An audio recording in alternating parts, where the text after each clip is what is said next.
Ça, c'est mon remix sur les multinationales. Et après, on va resuivre une autre vidéo. C'est très important. La vérité. La vérité triomphera.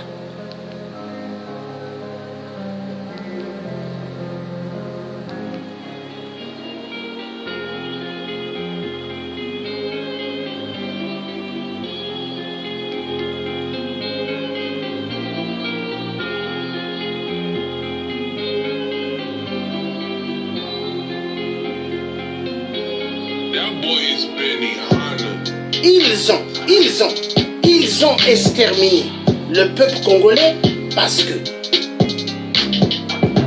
les États-Unis et la Belgique et la France ont exécuté Patrice Lumumba. Patrice Lumumba, le vrai peuple, Patrice Lumumba, le vrai Bantou, exécuté par cette communauté internationale du sang. Ils ont tué Lumumba. Ils ont monté le coup pour descendre Laurent Désiré Kabila le père. Parce que pour eux, il fallait avoir la même mise sur les minéraux de la RDC. Ils se sont dit que la RDC, c'est à eux, à cause de leur colonisation mensongère.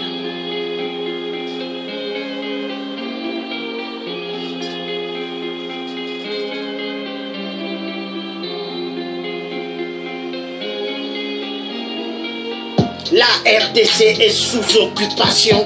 Sous occupation. Les Occidentaux, 666. Ils tuent le peuple. Ils violent. Au Kivu, ils violent. À Goma, ils violent. À Beni, ils violent. Au Kassai, ils violent. Ils tuent. Ils tuent. Ils se disent qu'ils ont le droit. Peuple congolais, Téléma. Peuple congolais. Il est temps de se réveiller. Il est temps de se réveiller. L'idiotie doit être arrêtée. Les armes, peuple congolais. Il y a des armes au Congo. Il y a des armes. Peuple congolais, il faut se défendre.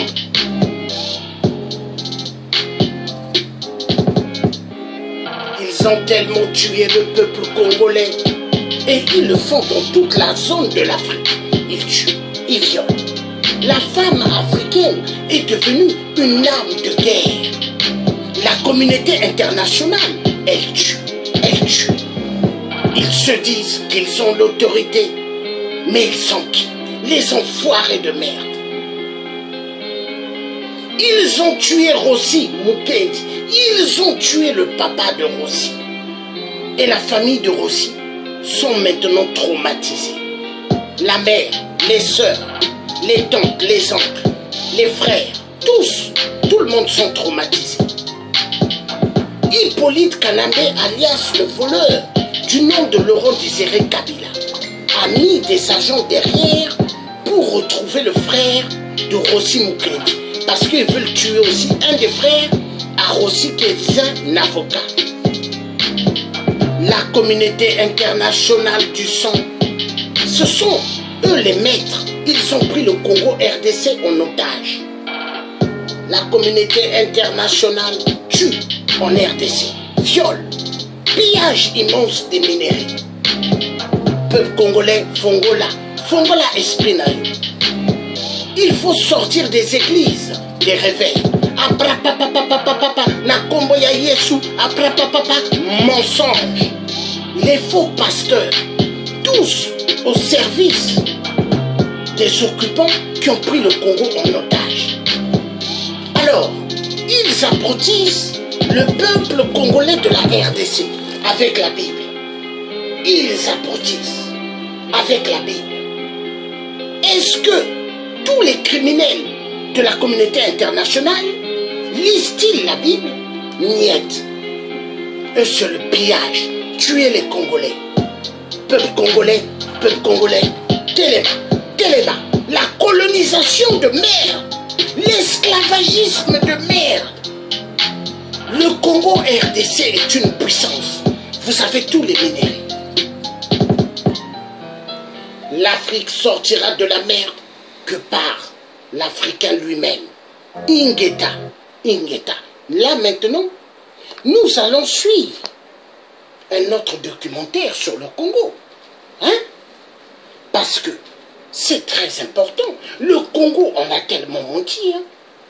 On a tellement menti au peuple congolais. Mais maintenant, il faut réouvrir la conscience du peuple congolais. Hein? Nous allons voir pourquoi ils massacrent au Congo. Parce que l'histoire du Congo doit intéresser le peuple congolais. Hein? Moi, je suis du Congo-Brazzaville, mais je connais beaucoup, hein, beaucoup de Kinshasa, là. Parce que le peuple congolais de Kinshasa, hein, ce sont mes parents. C'est des peuples bantous. Au Congo-Brazzaville, il y a des bantous, hein. Il y a des Bakongo, il y a des Lari, il y a des Teki. Hein? Et les mêmes qui sont au Congo, on les retrouve à Kinshasa. Deux Congo, Mokam, hein? Deux Congo, peuple Moko. On est un même peuple. Mais qui nous ont séparés? L'homme blanc. Le diviseur. Oui, parce que l'homme blanc, lui, dans sa pensée, hein, il n'a que des chiffres 0, 0, 0, 0. Et quand il rajoute des numéros 5 ou des numéros 10, ça fait des centaines de milliards. Donc pour eux, ils vivent que sur les profits économiques. Il faut tuer des êtres humains africains. Parce qu'ils ne peuvent pas le faire en Europe. Hein. En Europe, s'ils essayent de tuer, ils vont être menottés. Donc ils vont le faire en Afrique. Oui, les blancs de merde. Et si vous n'êtes pas content, venez me voir. Venez me voir. Et vous allez entendre. Enfoiré de merde.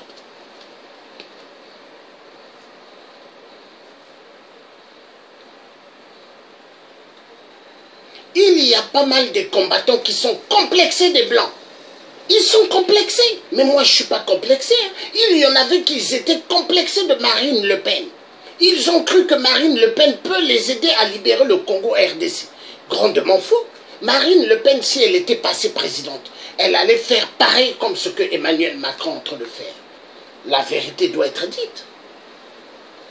La vérité doit être dite. Et Emmanuel Macron, je lui avais dit, j'avais dit avant à ces gens, j'ai dit, dites à Emmanuel Macron, c'est pas parce que je mets son t-shirt, la France en marche. Mais s'il n'obéit pas, s'il ne fait pas ce que nous voulons qu'il fasse, libérer l'Afrique de la merde, comme il avait promis, hein? Et Emmanuel Macron verra. Et ça va être pire que François Hollande. Et voilà. Moi maintenant, le tien, je lui pointe deux doigts. Parce que Emmanuel Macron a menti la jeunesse africaine. L'avenir de demain, c'est la jeunesse. Grandement faux. L'avenir de demain pour Emmanuel Macron, hein, c'est les danses des fesses à l'Élysée. Des hommes qui sautent comme des femmes. Hein, c'est ce qu'Emmanuel Macron aime. Vive le président Jupiter.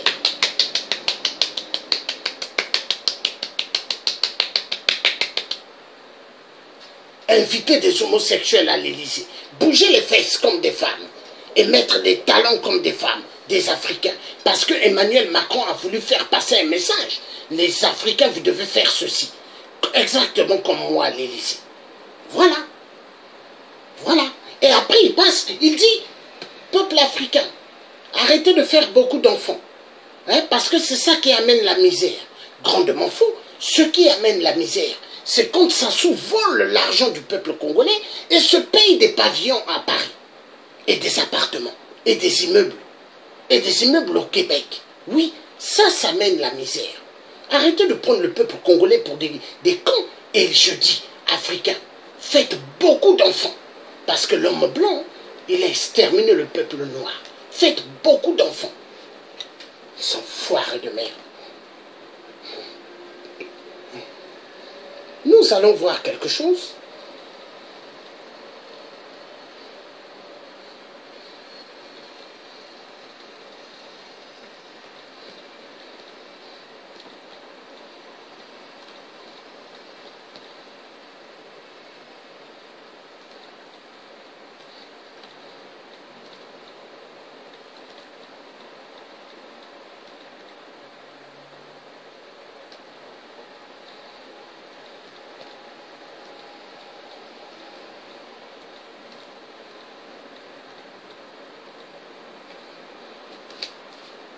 Voilà.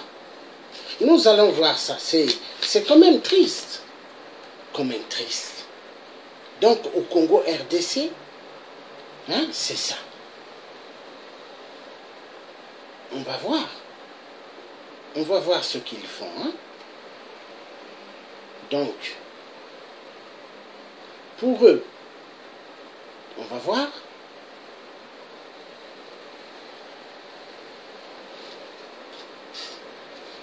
On va voir. Attendez.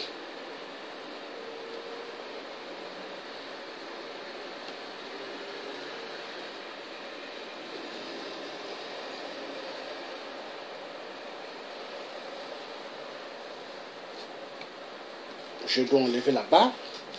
Hein? Ça fait mal, hein? Oh là là là là là là. Ils prennent les Congolais pour des esclaves. Ils croient que c'est le temps de la colonisation. La colonisation barbare. Et l'homme blanc, quand il dit qu'il était venu en Afrique pour la colonisation, grandement faux, ils étaient venus en tant que coopérants. Mais coopérants dans la dictature. Tuer les Africains. L'homme blanc aime renverser l'histoire. Un fantôme, un assassin de merde.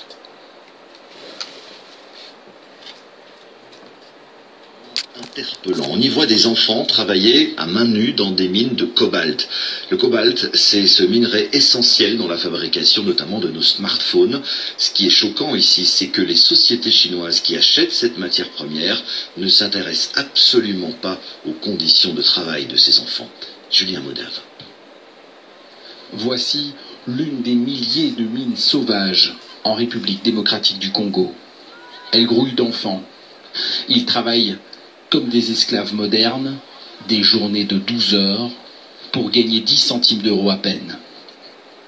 Ils ramassent à main nue du cobalt, cette terre blanche argentée indispensable dans la confection des batteries de nos téléphones portables. Tous les matins, je me réveille et j'ai vraiment peur d'aller travailler. Tout me fait mal. Ce tunnel se descend à la main, sans la moindre sécurité. D'ailleurs, la plupart travaillent sans masque, alors que l'Organisation mondiale de la santé met en garde contre l'exposition au cobalt qui provoque à long terme de graves problèmes respiratoires. On a juste bu de l'eau, elle sortait naturellement de la roche. Beaucoup de bébés naissent avec des infections graves, ils naissent avec un corps couvert de boutons. Ces traders chinois filmés ici en caméra cachée ne s'intéressent pas à la façon dont est extrait le cobalt ou qui l'a extrait. Ils veulent juste le meilleur prix et garantir aux multinationales qu'ils représentent des bénéfices par millions. La République démocratique du Congo est le premier pays exportateur de ce matériel indispensable aux nouvelles technologies, alors que la plupart des enfants ici n'aura jamais de smartphone. Voilà. Donc la RDC, pour les multinationales, ils se disent que le Congo RDC, c'est à eux. Mais le Congo RDC, moi le tiers africain, je dis, ça appartient au peuple congolais de la RDC. Ça appartient à mes frères congolais de la RDC. Ça appartient à mes frères du Congo RDC. Ça appartient à mes sœurs du Congo RDC, nées au Congo RDC. Ça appartient aux mamans congolaises nées au Congo RDC, c'est à eux. Le message est clair. Moi, je suis né au Congo Brazzaville. Hein? Mais Hippolyte Kanambe, qui disent aux Congolais là où est-ce qu'il est né, est-ce qu'il a un acte de naissance congolais? Non, c'est un Rwandais Tutsi. Voilà, la vérité doit être dite. Laissez les pays des autres aux propriétaires. Et la communauté internationale, vous devez bien écouter. Dégagez du Congo RDC. Partez avec vos casques de la mort. Car la MONUSCO ne sert à rien au Congo RDC. La MONUSCO donne des armes à des rébellions rwandaises pour mater les Congolais. La vérité doit être dite. La vérité doit être dite. La communauté internationale, c'est eux qui tuent au Congo. Et la communauté internationale, ils ont pris la RDC en otage. La vérité doit être dite. Congolais nyonso na Europe, États-Unis, Canada, partout dans le monde. Botala lisusu te football. Tout Congolais qui regarde le football, bozo acclamé ba viol na Katia Kinshasa. Bozo acclamé ba bato bazo boma chaque jour. Peuple congolais, il est temps. Obimana idiosi. Mundele atiaki na mutunayi. Mundele aza vrai démon. Aza numéro 666. Bokeba. L'homme blanc n'a pas d'amis. Écoutez-moi bien. L'homme blanc a que des intérêts. Boyo Kangal. Hein? L'abrutissement total. Bobima. Ba église. Bazo benga église de réveil. Et Zaba, lieu sataniste. 666. Balobakakuna. Abrakapapapapapapa. Nakombo ya Yesu papapapapa. Abrakapapapapapapa. Oh, est-ce que ba parents ya biso bantou? Est-ce que balobaka? Hein? Kala balobaki biloko ndengwana aprapapapapa? Non. Non. Et ça langage ya ba peuple bantou te. Mais ouais, inguti wapi.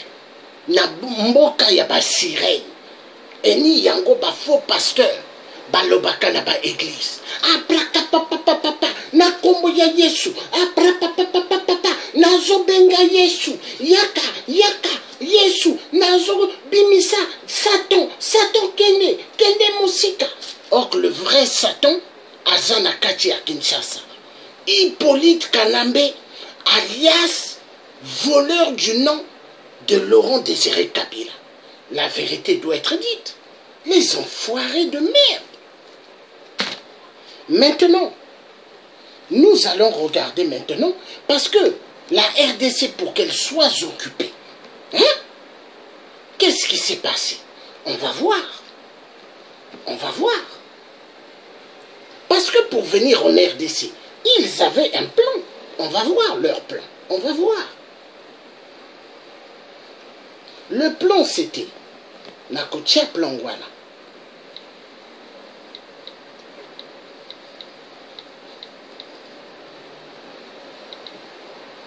Botala Sikoyo. Hein? Lambert Mende, il a peur, hein? Lambert Mende. Hein? À quel côté là, bateau ya Facebook, na Kinshasa. Pour n'a pas bloqué. Mais Facebook a bloqué Bissoté. Nous sommes des citoyens libres.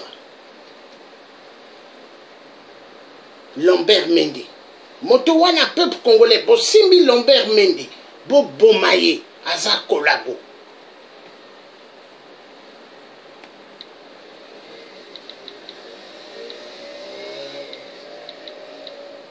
Bo Zui Jeannette Kabila. Bo Bomaye.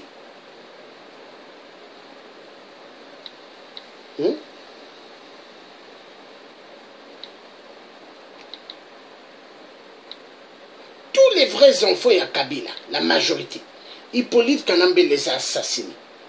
Il les a tués.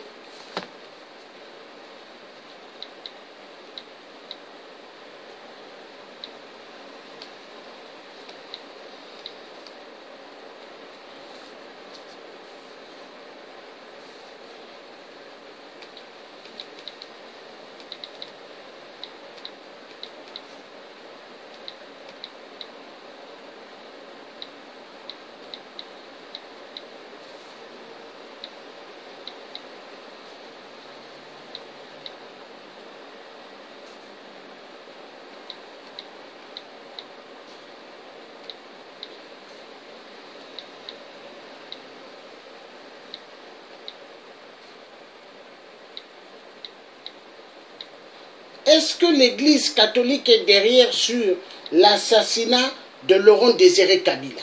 Oui, ils sont dedans. Ils sont dedans.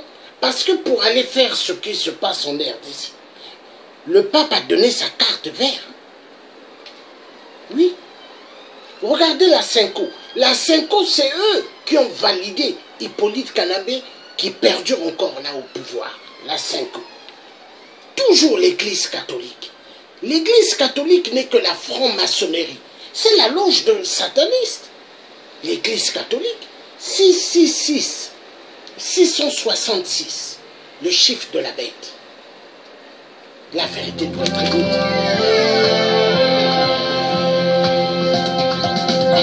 Voilà. 10 Belgische blauwhelmen moesten sterven, maar moesten ze dat echt? Het Rwanda-dossier is complex en politiek erg gevoelig. En dus is het voor Panorama dubbel interessant om een reeks Excusez-moi, ça devait être en anglais ou en français. In Brussel staat één Pourquoi c'est que... Rwandese majoor terecht. Hij moet zich C'est quoi ça? De la mission. Deuxièmement, forcément, les seules images... Ah d'accord, d'accord. Pour le moment, c'est en... D'accord. Je remets.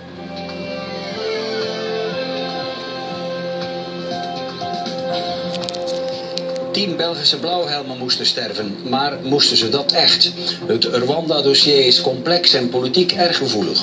En dus is het voor Panorama dubbel interessant om een reeks ongemakkelijke vragen te stellen. In Brussel staat één gewezen Rwandese majoor terecht. Hij moet zich verantwoorden voor de moord onder meer op de 10 Belgen. De afgrijselijke moord in kamp Kigali, een kamp van het Rwandese leger. Maar het is twijfelachtig of met die ene man de kous van de verantwoordelijkheden helemaal af is. Collega Peter Verlinde worstelt al jaren met de vraag hoe het drama met de Belgen is kunnen gebeuren. Waar kwamen de anti-Belgische gevoelens vandaan? Waarom werden de Belgen ervan verdacht het presidentiële vliegtuig te hebben neergehaald? Hij verzamelde getuigen, ook getuigen die we nooit eerder hoorden. En hij zocht in de Congolese broese Rwandese rebellen op die misschien een rol zullen spelen in het volgende drama.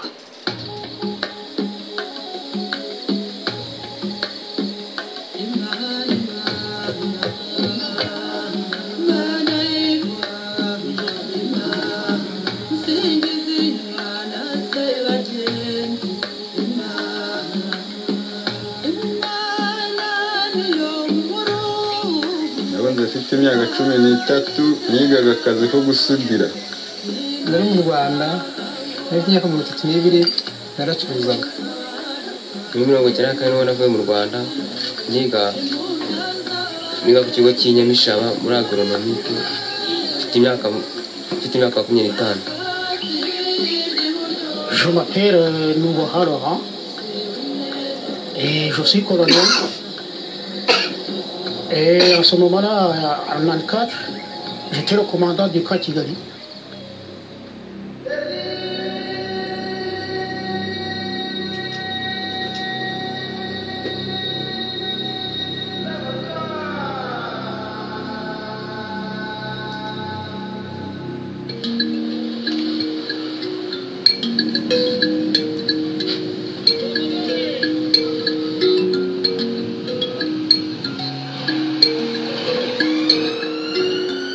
Op 18 november 1993 komen de eerste Belgische blauwhelmen in Rwanda aan. Ze moeten er de vredesakkoorden van Arusha helpen uitvoeren. Een routineoperatie na een moeilijke tijd in Somalië. Hun eerste opdracht wordt de begeleiding van een bataljon rebellen tot in de hoofdstad Kigali. 28 décembre 1993. Vers 11h30, les autorités du FPR daignent embarquer. Il faudra encore plus d'1 heure pour former la colonne sur la route. Cela nous met dans les prix de 12h35 pour le début du mouvement. Tout se passe pour le mieux du monde. Les gens se massent parfois pour acclamer le convoi. Vers 14h30, nous pénétrons dans la zone de consignation des armes. Et ensuite, le passage tant redouté par le camp de réfugiés qui se passe très bien. L'entrée en ville sera pour beaucoup mémorable. Une foule enthousiaste attend le convoi de 80 véhicules qui s'étend sur une distance d'environ 4 km. L'ensemble du personnel qui participe à la mission se monte à environ 1200 militaires de l'ONU et environ 600 gendarmes. À certains moments, en ville, c'est du délire. Je réalise que si certains éléments voudraient faire du dégât, nous ne saurions rien y faire.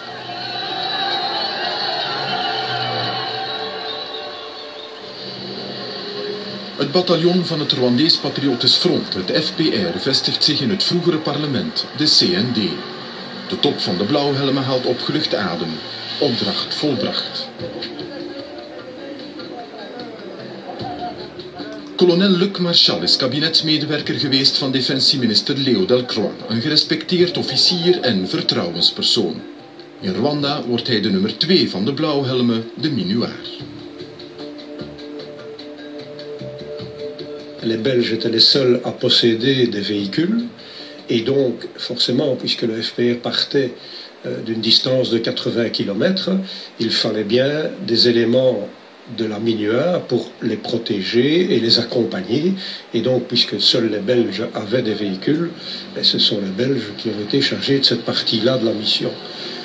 Deuxièmement, forcément, les seules images qui existent de cette opération ont été prises par les reporters du service d'information et c'est les seules images qui ont été projetées ici en Belgique.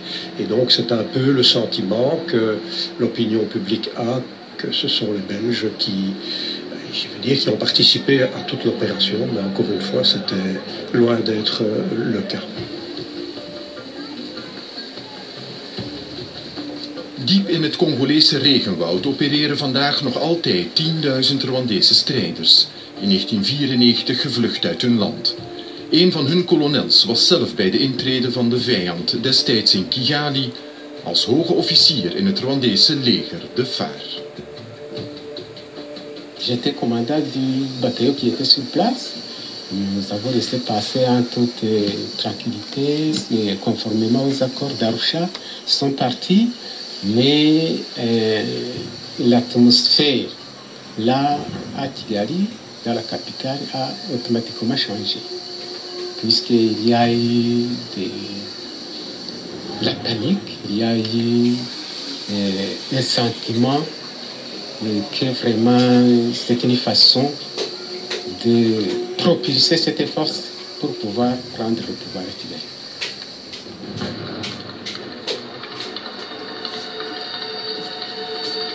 Je ne dois pas nier, je ne veux pas nier non plus qu'il y avait un certain climat d'animosité au début, mais ce climat d'animosité a sérieusement évolué vers un bien, et moi je reste convaincu que la grosse partie de la population avait finalement compris que le Rwanda avait tout intérêt à collaborer avec la minuar en général et les Belges en particulier.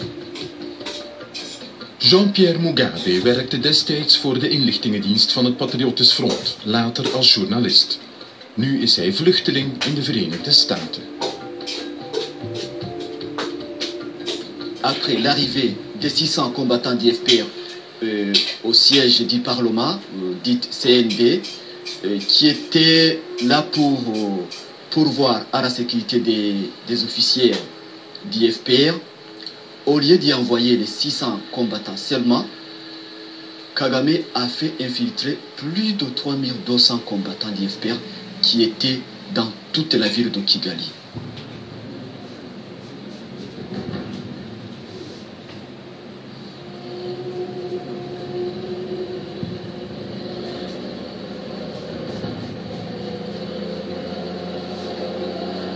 « 31 janvier 1994. J'ai un entretien d'1 heure avec le président de la République. Il s'est informé des résultats de la zone de consignation des armes, s'inquiétant des nombreux incidents de ce dernier jour, demandant si nous pouvions y faire quelque chose. Il était bien informé de différents bruits circulant sur le FPR et m'a demandé ce qu'il en était. Je lui ai expliqué les différents contrôles que la minuar avait mis en place au CND et que notre objectif est de pouvoir contrôler l'identité des militaires du FPR. Mais que pour ce faire, il faut un budget pour payer les photos et les cartes elles-mêmes.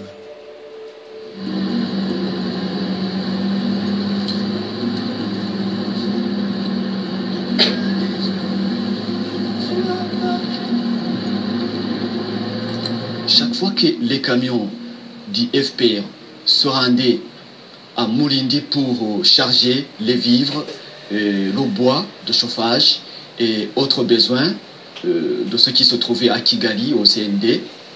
Il chargeait clandestinement les armes et les munitions. Bon, c'est beaucoup plus tard que j'en suis arrivé à la conclusion qu'en effet, il y avait de la part du FPR toute une politique d'infiltration,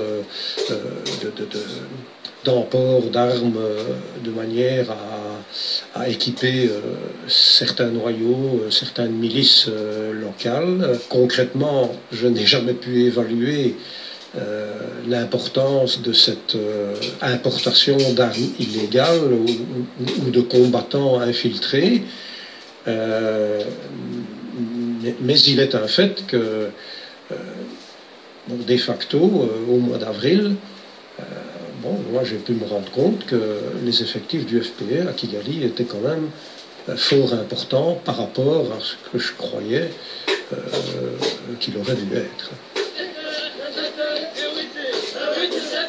Dat het Rwandese regeringsleger en de milities van de politieke partijen, de zogenaamde Interahamwe, zich dat voorjaar 1994 in het geheim versterken, trainen en bewapenen, dat is geen nieuws meer. Dat ook de rebellen van het Patriotisch Front hun oorlog voorbereiden, massaal maar ver weg van de camera's, dat weten we nu pas met zekerheid.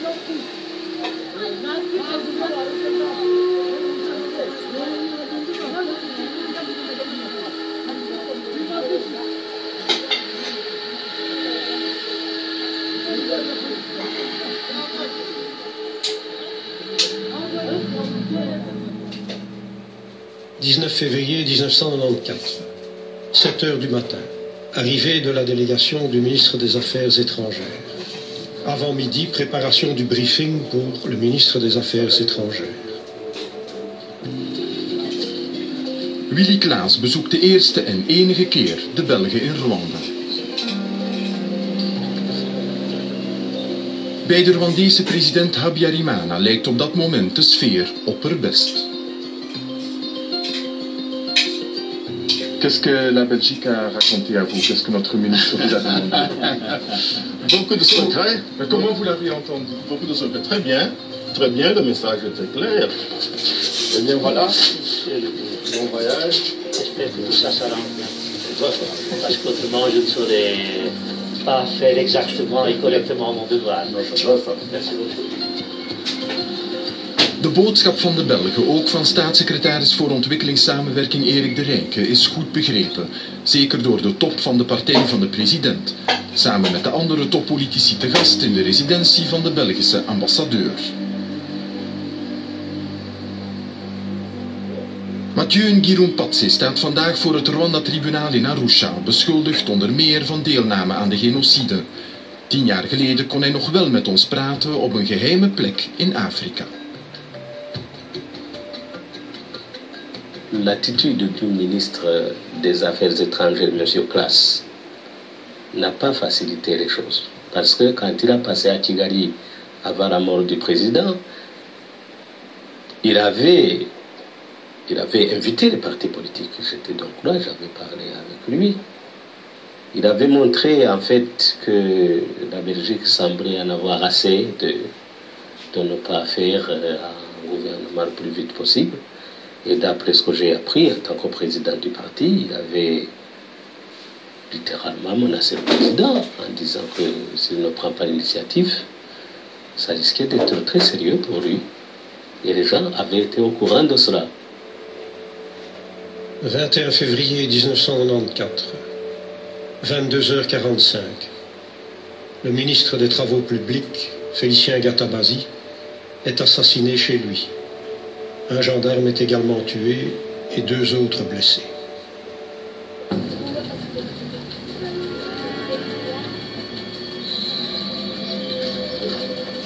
Le secrétaire général Gatabazi du PSD a refusé le matin et vers la nuit, il a été invité à retourner à l'hôtel des 1000 collines pour discuter avec les officiels du FPR. De retour chez lui, il a été fusillé. il a été tué devant sa porte. Alors, j'ai mené des investigations. J'ai été informé que la fille qui conduisait un taxi, d'Inodo émérite, qui a conduit les militaires d'IFPR qui ont tué Gatabazi, a été tuée par les agents d'IFPR.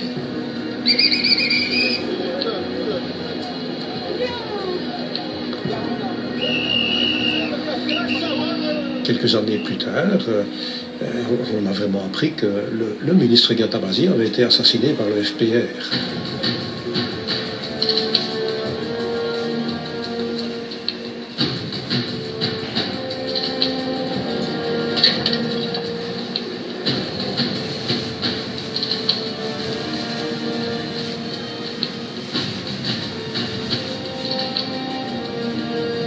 J'avais beaucoup de confiance et d'espérance dans cette visite.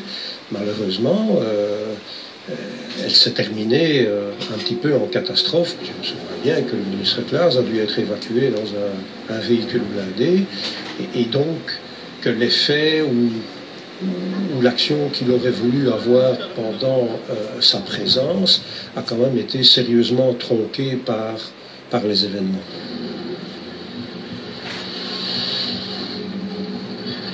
On était bien conscients, quand je dis on, le général Dallaire et moi-même, que le moindre incident risquait de mettre le feu aux poudres et de réamorcer le conflit ouvert entre le FPR et les forces gouvernementales.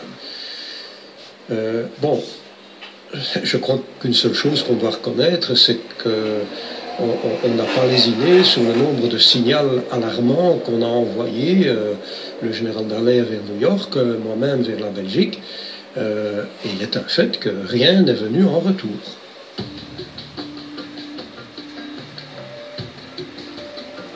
Secretaris-generaal van de Verenigde Naties was toen de Egyptenaar Boutros Boutros-Ghali. 13 jaar later wil hij wel praten over de stilte van toen. 1. Nous ne disposons pas de troupes.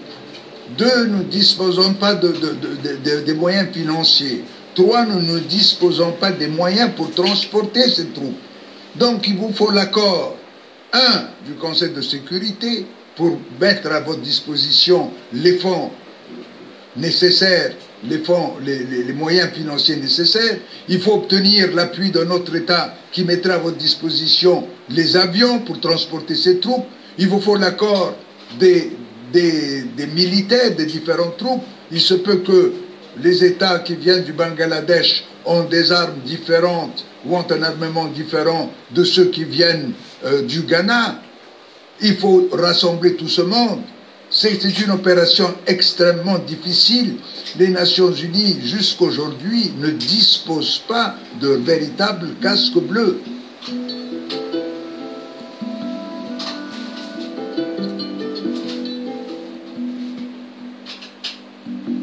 Le peu qui avait été prévu n'est même pas arrivé sur place, puisque initialement la Quick Reaction Force devait être composée de 22 véhicules blindés, et il y en a royalement 8 qui sont arrivés au Rwanda, et sur ces 8, le 7 avril, il y en a encore 5 qui étaient en mesure de rouler.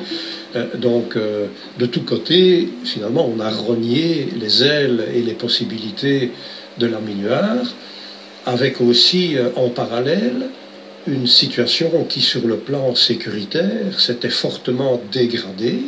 Plus de 50% de mes effectifs étaient quotidiennement employés, utilisés à assurer des sécurités rapprochées d'autorités, ce qui initialement n'était pas du tout prévu, puisque mon rôle principal c'était de rechercher les armes illégales et de créer par ce biais-là un véritable environnement sécuritaire à Kigali, de manière à pouvoir mettre en place ces fameuses institutions de transition.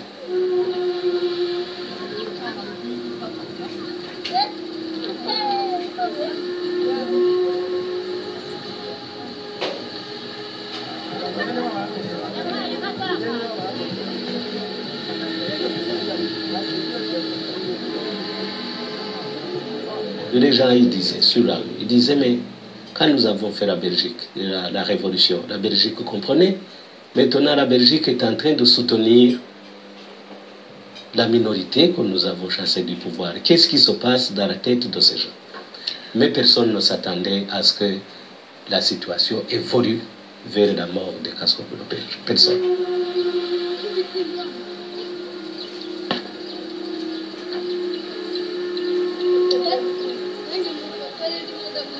Le sentiment, donc Parti belge était là.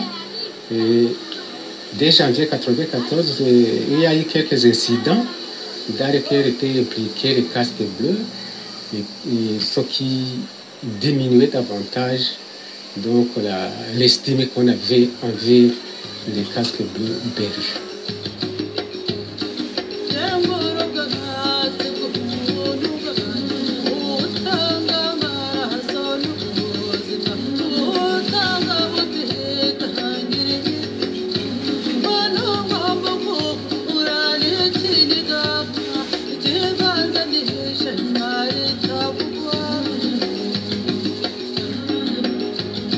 Tous les matins, à 6 heures, j'allais faire mon jogging. J'étais accompagné de mon secrétaire.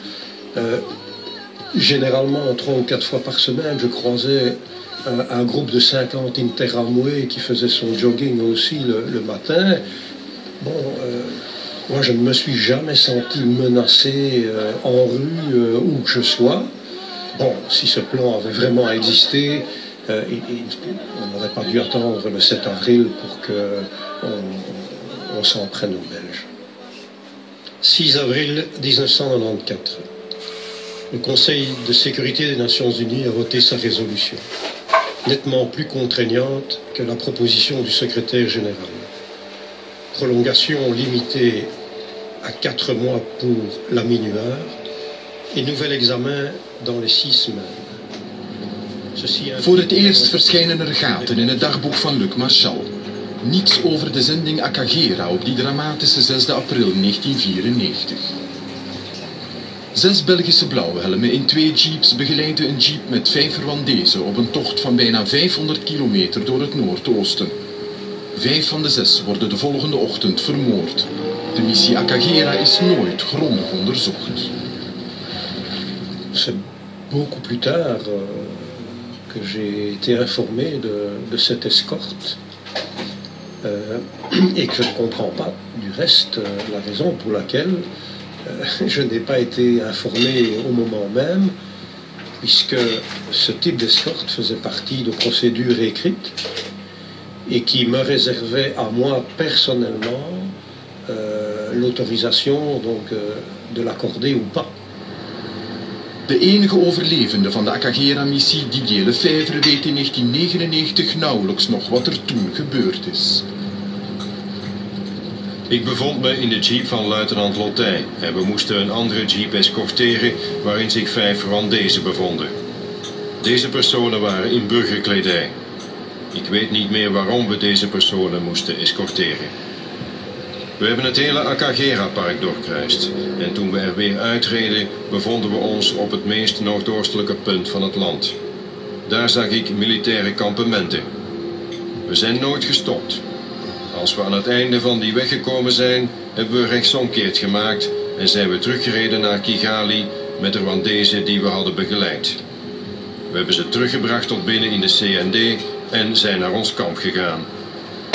J'ai déjà essayé de donner une explication à ce périple de plus de 400 km. Bon, ben c'est vrai, je ne suis pas romancier, mais si on a dans la perspective l'attentat du soir, on peut imaginer pas mal de choses. Mais bon... L'implication directe du 5-6 casques bleus belges dans la mission, dans l'attentat même? Non, dans l'attentat, non, certainement pas. Non, ça, certainement pas. Mais bon, je peux imaginer qu'on leur a fait jouer un certain rôle. Et il est clair que pour une délégation du FPR, avoir une escorte de la minuar avec elle, ça permettait, le cas échéant, de couvrir une série d'actes qui n'auraient pas pu l'être autrement. Donc, ce n'est qu'une hypothèse, mais... Amener les missiles sur place, par exemple. Entre autres, amener les missiles sur place, ou... Oui, et disons, les véhiculer sous la protection de la minuar pour pouvoir les déposer à l'endroit ad hoc. Oui, c'est une hypothèse comme une autre. Dit voorjaar komt het geheugen van Didier Lefebvre plots terug en herinnert hij zich belangrijke details. Ik bevestig dat er bij die mensen leden waren van de FAR en leden van het FPR, die samen een observatiemissie uitvoerden onder onze bescherming. Le fait que les deux parties de délégation aient voyagé ensemble, ça c'est vraiment quelque chose qui nous parle. Parce qu'il y a il y a eu parfois des missions qui nécessitaient une escorte pour les deux parties, mais à ce moment-là, bon, chaque partie se déplaçait à bord de ses propres véhicules. Et là, ça m'étonne.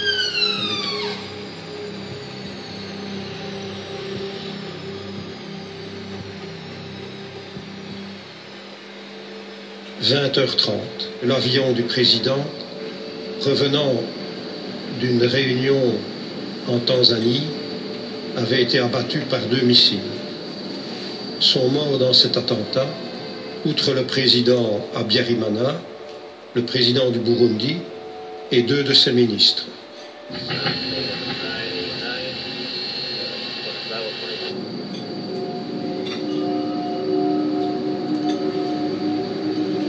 Jusqu'aujourd'hui, vous avez 2 théories qui sont totalement opposées. Une qui dit que ce sont les Hutus extrémistes qui ont tué leur président parce qu'il avait fait trop de concessions, et l'autre qui vous dit ce sont l'équipe de Kagame qui est actuellement au pouvoir qui ont joué un jeu là-dedans. Mais ce qui est étrange, c'est que jusqu'aujourd'hui, c'est-à-dire 14 ans après ou 15 ans, 13 ou 14 ans après le génocide, ce sujet qui est, je ne dis pas que c'est la cause essentielle, mais une des causes du génocide, c'est le déclenchement du génocide, est passé sous silence.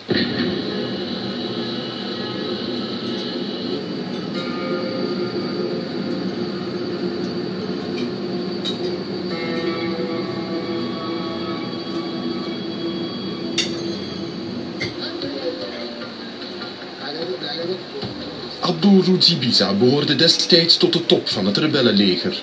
Nu is hij vluchteling in Noorwegen. 3 jaar geleden begon hij te praten. J'ai été sélectionné parmi les gens qui n'étaient là que pour faire dérailler le processus de paix. C'est pas moi seul, nous étions nombreux dans le groupe appelé Network. Notre travail c'était ça.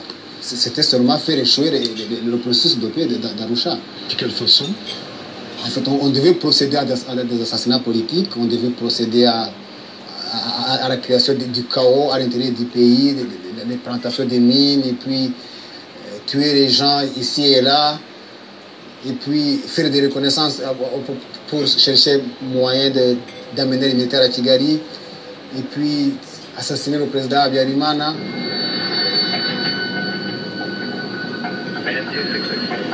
Le 24 mars 1994, j'ai été dans la délégation du gouvernement qui a été du côté de Murindi dans la zone du FPR. Donc le FPR avait invité les membres du gouvernement dans le cadre des accords de paix d'Arusha pour arrêtation d'aider les handicapés de la guerre.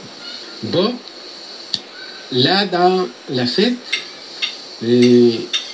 le président rwandais actuel, Paul Kagame, il était le commandant du FPR, il a pris la parole et il a invité tout le monde à tout faire pour donc faire disparaître Habyarimana. Il a dit: je ne pourrai jamais s'asseoir avec lui. Mais est-ce qu'il a dit qu'il allait tuer Habyarimana ou est-ce qu'il voulait dire liquider politiquement? Bon, dans ses propres mots, il montrait qu'on allait le tuer.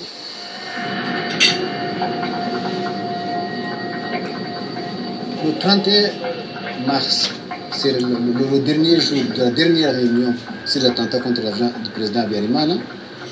Lors de à l'issue de cette réunion, la décision a été prise que l'avion doit être descendu, doit être détruit, qu'Habyarimana devait être assassiné à tout moment que l'opportunité se présenterait. Le soir d'ici avril, on était dans la salle de télévision, on était en train de regarder un match de football, c'était le mondial. Alors là, il y avait le général-major Kagame, il y avait d'autres colonels du haut commandement militaire, et il y avait d'autres membres des FPR et militaires qui étaient en train de regarder le match.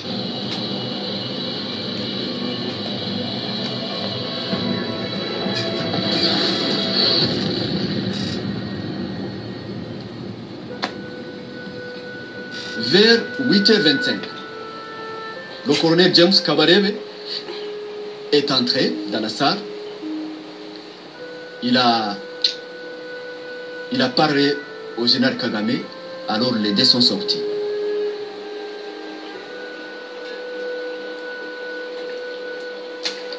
Bon, les roquettes ont été lancées par deux militaires simultanément, presque simultanément, puisque l'un a lancé le deuxième 3, 4, 5 secondes après le premier. Mais le premier s'appelle Eric Hakizimana. Il a lancé le premier roquette. Ça n'a pas très bien réussi. Et puis le deuxième a été lancé par le lieutenant appelé Frank Ziza. Et puis c'est le deuxième qui a complètement détruit l'appareil. Frank Ziza is nu een topfiguur van het nieuwe Rwandese leger in Kigali. Onder meer prominent aanwezig bij de ondertekening van een militair samenwerkingsakkoord 3 jaar geleden met de Belgische minister van Defensie. Cette nuit même, l'unité du haut commandement a été ordonnée d'attaquer. Alors, l'unité est partie avec Kagame et James Kabarebe. Alors, d'autres unités militaires d'FPR, cette même nuit, ils se sont déplacés, ils ont quitté leur campement, ils ont attaqué. Toute la nuit, ils ont marché. Dès la nuit du 6 au 7, les opérations militaires du FPR ont commencé. Très tôt la nuit déjà. Déjà la nuit, il y a eu des informations selon lesquelles il y avait des mouvements. Le gros de l'offensive a débuté le 7. Il y a suffisamment de témoignages objectifs. Donc l'offensive stratégique a débuté le 7. Et ça, sur le plan technique, ça c'est impossible de profiter d'une opportunité qui était la mort du président pour lancer une offensive de cette envergure-là. Alors cette offensive était préparée parce qu'on savait qu'il y aurait eu cette attaque. Exactement, les deux sont liés.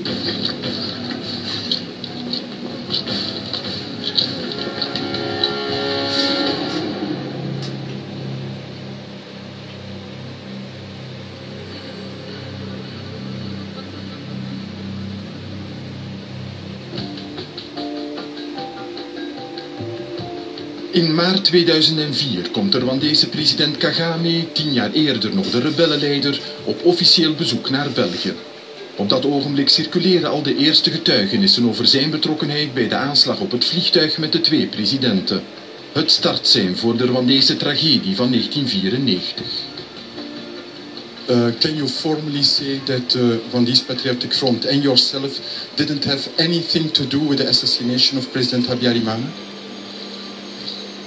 Well, it will not have been the first time answering that question to you, was made before. I don't really keep repeating myself if that's what you wish.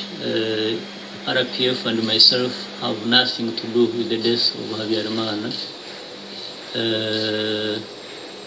and very clearly the source of that information has no credibility that should be relied on. And that is a fact of history, that is something that people should make judgment about, whether the first people to make any such allegations would have been those who actually made the allegations. Moi, je n'ai plus de doute. Je suis affirmatif, c'est bien le FPR qui a organisé l'attentat.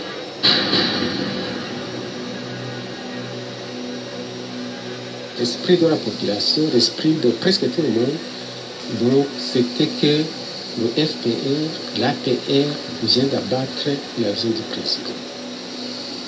Mais les rumeurs sur l'implication des Belges, là vous n'avez pas appris à ce moment? Non, l'implication des Belges, non, plutôt la couverture de la mémoire ou l'implication de la mémoire. Donc la couverture des forces onusiennes ou de l'implication de ces forces onusiennes, ça, on ne doutait pas. On ne doutait pas, puisque, comme je l'ai dit, l'avion a été abattu au-dessus des lignes des forces onusiennes.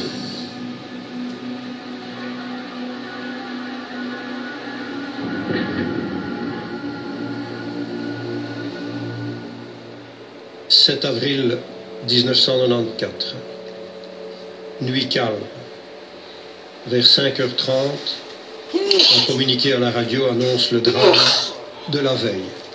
Cela déclenche une furie de tirs, de fusils et d'armes automatiques dans tous les camps. Après cela, les tirs n'arrêteront plus de toute la journée. » Die ochtend vroeg worden 10 Belgische blauwhelmen verdeeld over 4 jeeps uitgestuurd om de eerste minister bij haar huis te beschermen. Moi, je sais une seule chose, c'est qu'un peu avant 6 heures du matin, sur le réseau radio, un message est passé disant « Attention, soyez prudents parce que le bruit court que ce sont les Belges qui sont responsables de l'attentat. » Bij het huis van de eerste minister worden de 10 blauwhelmen beschoten. Enkele uren later zijn ze ontwapend door Rwandese regeringssoldaten. Volgens de aanklacht op bevel van majoor Bernard Ntouyahaga, die onder meer daarvoor nu terecht staat voor het Assisehof van Brussel. Ntouyahaga ontkent formeel.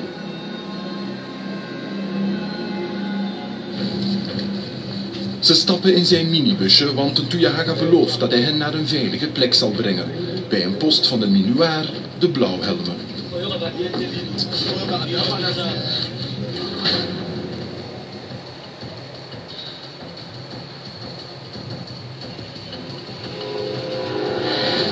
Het wordt het kamp Kigali enkele minuten verder.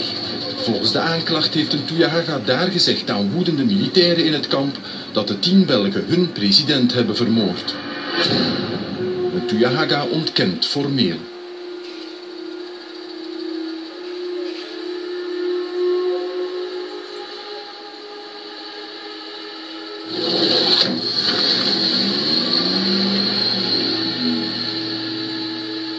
In het kamp Kigali worden de 10 aangevallen door zeker 100 militairen.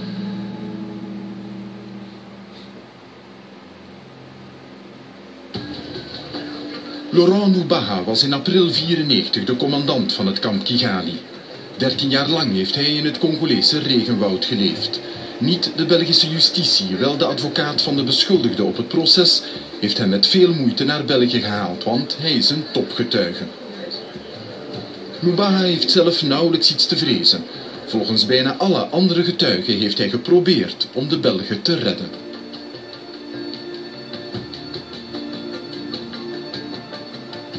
À mon arrivée au camp Kigali, j'ai vu sur place 4 casques bleus couchés agonisants au sol. Et est-ce que les 4 que vous avez vus à ce moment, est-ce qu'ils étaient encore en vie? Ils étaient encore en vie. Les autres se cachaient dans le bâtiment. Dans le bâtiment, oui. Nous avons, ensemble, officiers, continué d'éloigner les soldats furieux, mais certains tiraient de loin.